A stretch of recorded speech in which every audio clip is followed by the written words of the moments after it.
Goeiemôre,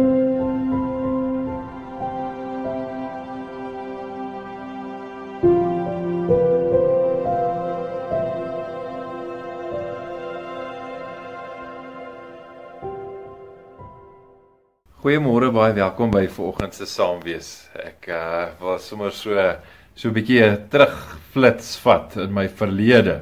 Ek dink aan die laerskool waar ek vir die eerste keer skool toe gegaan het, daar in graad 1. En ek onthou die skool se lese. Die skool se lese was: daar's werk. Daar's werk, nee, daar's iets wat gedoen moet word. En die voorreg daarvan om dit te geniet, dat ek wel iets kan doen daaraan. Nee, dat ek wel kan werk, dat ek die gawe van werk kan geniet. Ek dink sommer so aan 'n baie mooi gedeelte daar uit Spreuke 28 vers 19. Wie sy grond bewerk, het volop om te eet. As jy vandag nog die voorreg mag hê om te kan werk, arbeid te kan verrig, fisies besig te kan wees en iets te kan doen, moenie dit so vanselfsprekend aanvaar nie, maar geniet dit ook as 'n gawe wat jy ontvang, en mag dit vir jou baie beteken.